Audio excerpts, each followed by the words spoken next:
أعوذ بالله من الشيطان الرجيم بسم الله الرحمن الرحيم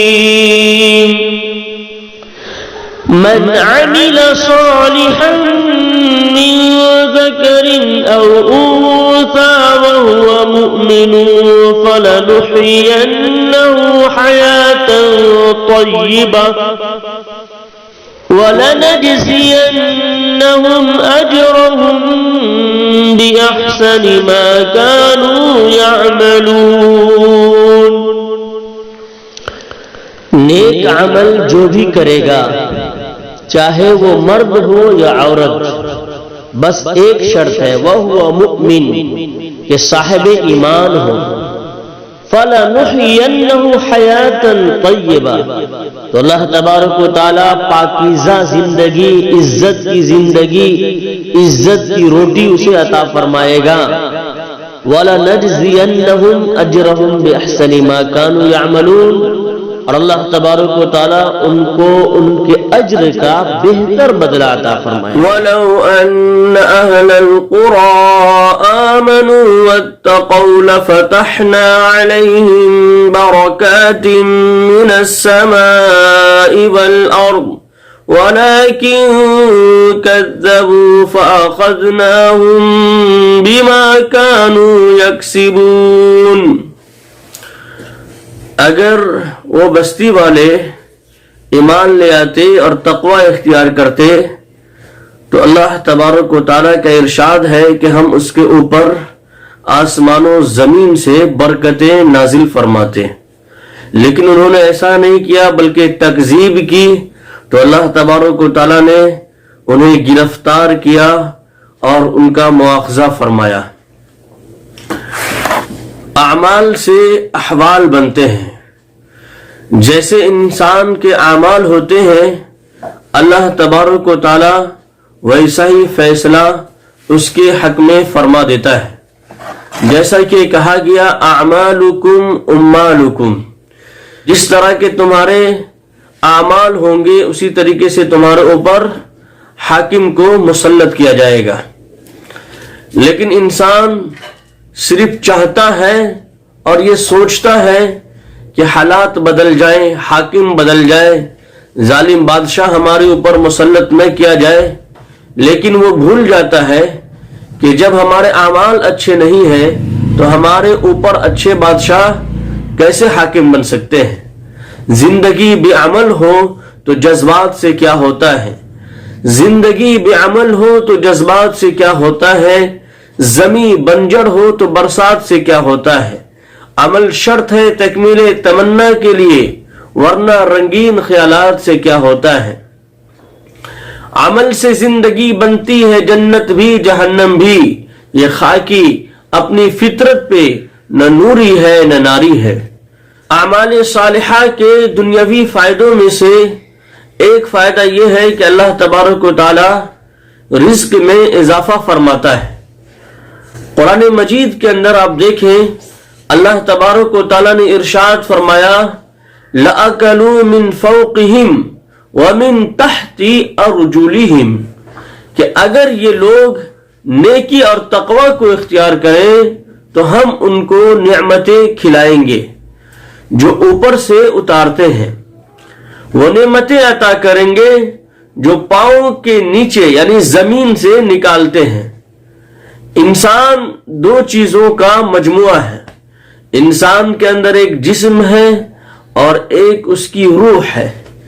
جسم مٹی سے، جسم کی جتنی بھی ضروریات ہیں وہ ضروریات مٹی سے پوری ہو جاتی ہیں، یعنی مٹی سے نکلنے والی جو چیزیں ہیں ان سے ان کے حوائج اور ضروریات پورے ہو جاتے ہیں۔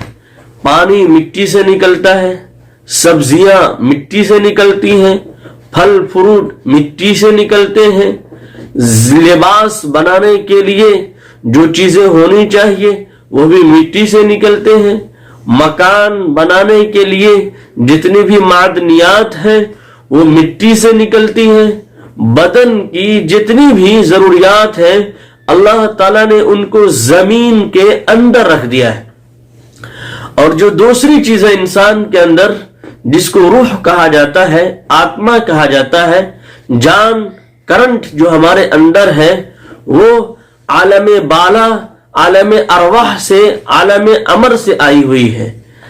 ایک چیز یہ ہے کہ اس روح کی غذا بھی اوپر سے ہی آنے والی ہے, اور وہ آنے والی کیا ہے؟ جو اللہ تبارک و تعالیٰ نے وحی کے ذریعے انتم پستک پوتر قرآن نازل فرمایا, جس کے اندر عبادات ہیں, احکامات ہیں, انسان کیسے زندگی گزارے. تو وہ چیزیں کیا ہے کہ اوپر سے آئی ہوئی آکاشی پستک, انتم پستک پوتر قرآن ہم کو بتائے گی کہ کیا چیز ہم کو فائدہ پہنچا سکتی ہے. اگر انسان کا جسم مضبوط ہو جاتا ہے, اس کی روح کمزور ہو جاتی ہے, تو پھر انسان گناہوں کے کام میں لگ جاتا ہے اور طرح طرح کے خرافات وہ کرنے لگتا ہے. اس لیے اپنے جسم کے ساتھ ساتھ, اپنے ہیلتھ اور باڈی کے ساتھ ساتھ اپنے روح کو بھی خوراک دے. الا بذکر اللہ تطمئن القلوب. روح کو خوراک اللہ کے ذکر سے ملے گی, اللہ کی یاد سے ملے گی, قرآن کریم کی تلاوت سے ملے گی, اللہ تبارک و تعالیٰ کی عبادت سے ملے گی, اللہ کے احکامات پر عمل کرنے سے ملے گی. وہ اندھیری رات میں چمکتا ہوا جگنو بھیج دیتا ہے, وہ اندھیری رات میں چمکتا ہوا جگنو بھیج دیتا ہے, مصیبت سے نکلنے کا وسیلہ بھیج دیتا ہے. اذان فجر سے جس گھر کے کھلتے ہیں دروازے, خدا اس گھر میں رحمت کے فرشتے بھیج دیتا ہے. آج آپ دیکھیں کہ مسلمانوں کا معاملہ یہ ہے کہ کچھ ہی مسلمان مسجد کے اندر فجر کی نماز میں آپ کو ملیں گے. جمعہ میں, عید اور بقرعید میں تو جگہ مشکل ہو جاتی ہے, بہت سے لوگوں کو جگہ نہیں ملتی ہے, تو سڑکوں پر اور کنارے میں, مسجد کے چھتوں پر ادھر ادھر نماز پڑھتے ہیں. لیکن اسی مسجد میں آپ نماز فجر میں جا کر کے دیکھیں تو آپ کو ایک صف مشکل سے نمازی نظر آئیں گے. آخر یہ لوگ کہاں چلے جاتے ہیں؟ سب کے سب کو زمین کھا جاتی ہے, یا آسمان کے اوپر چلے جاتے ہیں, یا یہ کس دنیا کی مخلوق ہے؟ یہ بات بھی سوچنے کی ہے.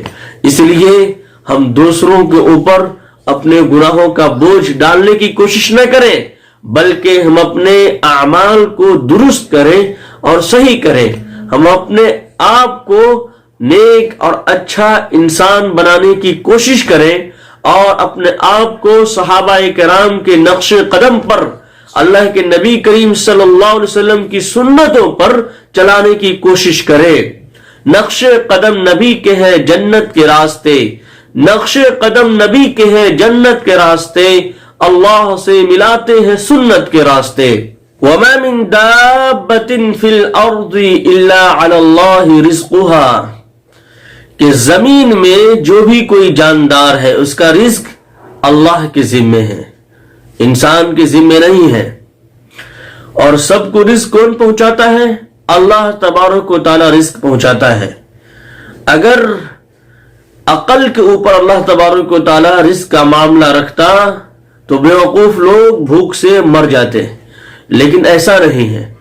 آپ دنیا کے اندر دیکھیں گے کہ زیادہ تر لوگ جو اونچے پیمانے پر مالدار کی فہرست میں آتے ہیں, وہ بہت کم لوگ ہیں جو آپ کو MB کیے ہوئے, PhD کیے ہوئے, یا پھر اکنومکس میں آپ کو اسپیشلسٹ ملے, بلکہ ان کے آفس میں ایسے لوگ کام کرتے ہیں, اور ان کے پاس اللہ تبارک و تعالیٰ نے دولت کی فراوانی دی ہے. تو اللہ تعالیٰ نے رزق کا معاملہ مقدر کے اوپر رکھا ہے. نہ کر تقدیر کا شکوہ مقدر آزماتا جا, نہ کر تقدیر کا شکوہ مقدر آزماتا جا, ملے گی خود بخود منزل قدم آگے بڑھاتا جا. تو اللہ تبارک و تعالیٰ نے مقدر میں جس کو جتنا جو کچھ لکھ دیا ہے اتنا مل کر کے رہے گا. اور جب تک کہ انسان اپنے مقدر کا رزق مکمل نہ کر لے, اپنے مقدر کے ایک ایک دانے کو کھا نہ لے, اپنے مقدر کے ایک ایک گھونٹ پانی کو پی نہ لے, اس وقت تک انسان کی موت نہیں آ سکتی. جس طریقے سے موت انسان کا پیچھا کرتی ہے, ڈھونڈتی ہے, اسی طریقے سے رزق انسان کے پیچھے جو بھی لقمہ، جو بھی دانہ اللہ تبارک و تعالیٰ نے انسان کے مقدر میں لکھ دیا ہے وہ پہنچ کر کے رہے گا۔ کتنے پوشیدہ راز ہیں اس کی خدائی میں، کتنے پوشیدہ راز ہیں اس کی خدائی میں، وہ برکت خوب دیتا ہے حلال کمائی میں۔ تو اس لیے حلال راستہ اختیار کرنا ہے، حرام راستے کو چھوڑ دینا ہے۔ سائنسدانوں نے ریسرچ کیا کہ تقریباً دھرتی کے اوپر اور پانی میں، سمندروں میں، دھرتی کے اوپر اور دھرتی کے نیچے 87 لاکھ مخلوقات ہیں، جیو جنتو۔ سب کو کون کھلاتا ہے، کون پلاتا ہے، کون رزق دیتا ہے؟ وہی اللہ ہے۔ آپ سمندروں میں دیکھیں تو ایسی ایسی مچھلیاں ہیں جو ایک دن کے اندر 12 ہاتھی کے وزن وہ کھاتی ہے۔ اس کو کون کھلاتا ہے، کون پلاتا ہے؟ یہ سب کے سب تو جاب نہیں کرتے، نوکریاں نہیں کرتی، سب کے پاس تو دکان نہیں ہے، سب کے پاس کوئی بڑا سا مال نہیں ہے، تو اللہ پالتا ہے۔ کوا کو، مینا کو، چرند کو، پرند کو آدمی نوکری کرتے دیکھا ہے؟ نہیں دیکھا ہے۔ جناب محمد رسول اللہ صلی اللہ علیہ وسلم نے ارشاد فرمایا، لو انکم تتوکلون علی اللہ حق توکلہ لرزقکم کما یرزق الطیر، کہ جس طریقے سے پرندے اللہ تبارک و تعالیٰ پر اعتماد کرتے ہیں، بھروسہ کرتے ہیں، اس طریقے سے کیا ہے کہ اگر تم اعتماد کرنے لگو، بھروسہ کرنے لگو، حلال کمائی پر دھیان دو، حرام کو چھوڑ دو، تو اسی طریقے سے اللہ تبارک و تعالیٰ تمہیں رزق عطا فرمائے گا، جس طریقے سے اللہ تبارک و تعالیٰ پرندوں کو رزق عطا فرماتا ہے۔ صبح میں اللہ تبارک و تعالیٰ کی تعریف و توصیف بیان کرتے ہوئے، حمد و ثنا بیان کرتے ہوئے، اس مالک حقیقی کی بڑائی اور کبریائی بیان کرتے ہوئے وہ نکلتے ہیں خالی پیٹ، اور شام میں واپس آتے ہیں تو شکم سیر ہوتے ہیں، آسودہ ہوتے ہیں، ان کا پیٹ بھرا ہوا ہوتا ہے۔ سب سے بڑی چیز یہ ہے کہ وہ کل کے لیے فکر مند نہیں ہوتے، اس کا بھروسہ ہوتا ہے کہ جو اللہ آج کھلایا ہے وہ کل بھی کھلائے گا۔ لیکن عام طور پر انسان پریشان اس لیے ہوتا ہے کہ وہ سوچتا ہے کہ ایکسٹرا کل میں کیا کھاؤں گا، کل کے لیے ہو گیا تو پھر میں اگلے مہینے کیا کھاؤں گا، اگلے مہینے کا پورا ہو گیا تو میں 1 سال کے بعد کیا کروں گا۔ تو وہ کیا ہے کہ زائد کے چکر میں اپنی آخرت کو برباد کر لیتا ہے، ایکسٹرا کے چکر میں۔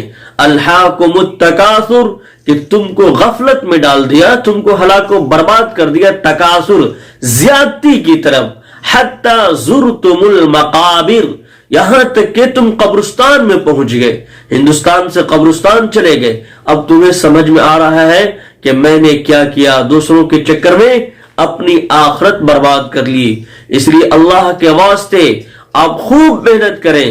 فَإِذَا قُضِيَتِ الصَّلَاةُ فَانْتَشِرُوا فِي الْأَرْضِ وَابْتَغُوا مِنْ فَضْلِ اللَّهِ وَاذْكُرُوا اللَّهَ كَثِيرًا لَعَلَّكُمْ تُفْلِحُونَ۔ رزق حلال تلاش کرنا ہے، عبادت کے وقت عبادت کرنا ہے، بقیہ ٹائم میں محنت کرنا ہے، جد و جہد کرنا ہے، سنگھرش کرنا ہے، لیکن عبادت کے ساتھ کرنا ہے۔ اور اللہ تبارک و تعالیٰ نے حلال کمائی کے لیے سنگھرش کرنے کو، محنت کرنے کو عبادت بنا دیا ہے، اس لیے ہم عبادت کے ساتھ کریں اور قرآن کریم کی تلاوت کرتے رہیں، اللہ کا ذکر کرتے رہیں۔ وَاذْكُرُوا اللَّهَ كَثِيرًا لَعَلَّكُمْ تُفْلِحُونَ۔ گانے بجانے سے اور جب وقت ہمارے پاس ہے تو فالتو کا گیم کھیلنے سے، فالتو کا موبائل میں غلط چیز دیکھنے سے اپنے آپ کو بچائیں، کثرت سے ذکر کریں، اللہ کو یاد کریں۔ اللہ تبارک و تعالی وہی ہمارا خالق ہے، مالک ہے، پالنہار ہے، پروردگار ہے۔ لیکن ہوتا کیا ہے کہ خدا کو بھول گئے لوگ فکر روزی میں، خدا کو بھول گئے لوگ فکر روزی میں، خیال رزق ہے اور رزاق کا خیال نہیں۔ اس لیے ان اللہ هو الرزاق ذو القوة المتین، کہ وہ اللہ تبارک و تعالی رزق دینے والا ہے۔ اللہ تبارک و تعالی کی طرف ہم دھیان دیں اور اس کے احکامات پر عمل کرتے ہوئے رزق حلال تلاش کریں۔ ہمارے مقدر کا دانہ اور لقمہ